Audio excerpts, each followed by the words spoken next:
Wealthy people do three things, man. They stop trading time for money. They make their money work for them. And they give as much value to people as they can. The reason why people think wealthy people or people with money are sinister is because that's what you kind of taught in the hood. Like you kind of taught like the people who really have money, like they did some wicked shit to get it. They did some backstabbing, cutthroat shit to get it, and you'll never get that. All them people with money, they all crooks, because being at the bottom teaches you to envy people at the top. One of the things that happens often in the culture of Black people is survival mode. You never get a chance to play offense. You're always on defense. One, because of mindset, because you don't see it. Again, the dope dealer and the rapper, everybody who's working is struggling.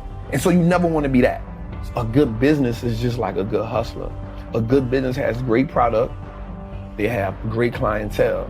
A great hustler has a great product. He has consistent clientele. I understand that knowledge is what gives us leverage in life. It's not about how strong you are. It's about what you can learn. And then how can you actively apply that? I have this acronym called FEAR, finally exiting average reality, right? And what happens is, until we can overcome fear, some people actually fear success. Success comes with a lot, right? But until you can overcome that average reality that you live in, no matter what you're on, once you become comfortable there, it becomes average. Anyone can live in average. Everyone can live in mediocrity, right? Then there's those outliers who consistently push themselves to go to the next level. And the thing about the human mind and the human body, it will go as far as you push it. As long as you believe in it. Like you said, the only belief that matters is, what do you believe you can do? I personally believe that there is nothing I cannot do. And for me, it's all about impact, purpose, fulfillment. Like the money is a byproduct of everything else. That isn't my focus. My focus is I have a knowledge and information that I know that can change lives. Not just one life, not just like lives. And so the way that you change lives is by consistently learning, finding new ways to put that information out there, being able to open up, being able to be vulnerable, because people need to connect. People connect to knowledge in the way that they can see two things that help people: imagery and vocabulary. What they see and what they hear, right? So most people won't connect to a certain knowledge because the people who speak it don't relate, and two, can't speak the knowledge in the way that they can eat it. So for me, it's always about, how do I attain as much? It's always a challenge for me.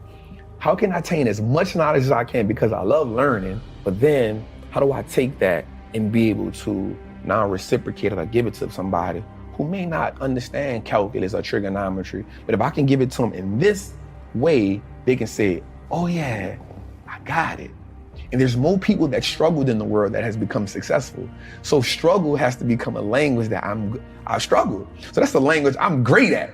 So if I can break down things into a struggle language, now I make it the game winnable for everybody. And that's the goal, to make the game winnable for everybody who's bold enough to step into the batting cage. If you're bold enough to do it, there's an experience that comes from that. And that experience is so exhilarating, it will take you to the next level. Because now you keep chasing the next level of you. And that is when you start understanding life at a whole nother concept, when you start understanding that, yo, for the longest, I was just low level living. I was low level thinking. Now that I've been exposed to something, and I say this often, whatever you haven't been exposed to isn't your fault. Once you get exposed to it, you now are accountable for it. And so once I've become exposed to so much knowledge and information, once I expose you to it, you're accountable, because now you can no longer say, I didn't know. So like just coming up in the streets, you only see the game from the lowest level. And you look at everybody else in part admiration and part like jealousy, because you see it and you're like, damn, I'll never get there, right? And so the only way that I think I can get that is through sports or hustling. That's it. That's the only, or rapping. Those are the only three options that you have. And so you make a decision on which way you want to go, right? And so you look at it from like, damn. And so me, I'm at the time like, I can't rap. Damn sure I can't play sports. So hustling is what I got. You limit yourself, and nobody comes along and teaches you anything different. The reason why you give people so much value is because if you give them so much value, they'll never leave you and they'll always be there for you, and you will never need for anything as long as you give wealth and value to people. And so I learned that as I got older. That part really didn't make sense to me at the time, but the money working for you part, and I was like, how do you make your money work for you? Again, all I know is how to go get money.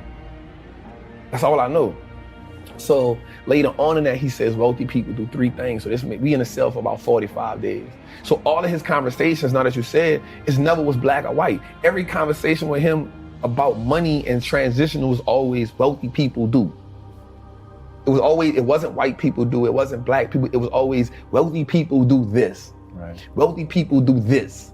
And I was like, damn, and now that you said that, this now makes sense to me again. So he says, wealthy people, first they get into stocks, then they start a business, and then they get real estate. So when people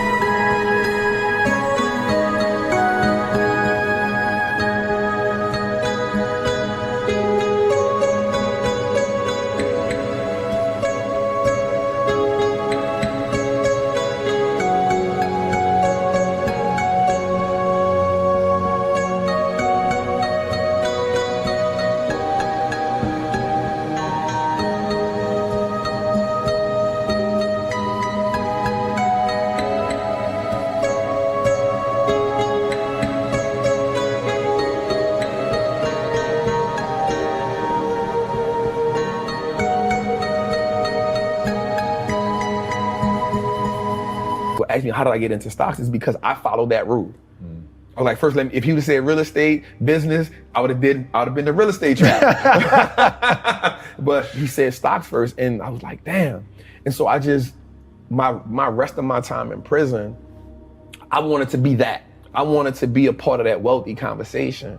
Explain that basic idea of ownership for people that might not quite put it together that stocks really are owning that company. So I actually got that term from Warren Buffett. Owning a stock is owning a percentage of a great business. And so once I understood that concept, I understood that the key to wealth is through ownership. Like that was one of the things that made it click, because I studied the wealthy people. Like I studied them. And I was like, damn. When you study Reginald White, one of the first black man to make $1 billion on Wall Street, it was about, he wanted it to have ownership. So I said, the key to building wealth is not how much you can work. You can't work your way to wealth. You got to invest your way to. And all wealthy people, black, white, Asian, Chinese, they own a whole bunch of shit. The people who aren't wealthy is because they don't own nothing. You only have your money sitting in cash. If your money is just sitting in cash, realistically, you're becoming poorer every day. Right, or they own depreciating assets. And that's what cash is. It's a depreciating asset, because the more money they print, the more money that money loses value. Right. So if it's just sitting, it's the reason why the bank wants you to have your money there. So they can take it and use it and invest it so much and be like, hey, it's just sitting, I'm gonna give you 50 cents on whatever you had in there. Right. And so the idea of ownership was, we can just start owning everything that no matter if it's just a stock. Like that's powerful, because if you can start owning the businesses that you now consume every day, you turn a one-time transaction to a lifetime of profit. And that was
Because if I go to the store and buy a pair of Nikes, that's a one-time transaction.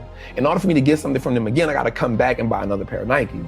But if I own the Nike stock, long as I've owned it, it's a profitable vehicle for me. So that one-time transaction can become a lifetime of profit if I own that business. If I'm gonna buy Apple, if I know I'm an Apple user, if I know I got the phone, I got the AirPods, I got the MacBook, I got the PC, I excited when Apple's about to drop something, why wouldn't I own it? As much of it as I can. And so now, instead of me getting excited about Apple line being around the corner because it's a new phone, I'm like, yo, y'all about to make me some money. And another great thing about the stock market is, for me, it now makes me pay attention to the world. And so now I understand what's going on in the world. I started learning business cycles, market cycles. You know what I'm saying? Like, because now I can understand, yo, this is okay. Things are going out of business. Okay, we're in this cycle. Okay, people are hiring. Okay, we're in expansion cycle. And so now I took an economic class on my own without just understanding the world.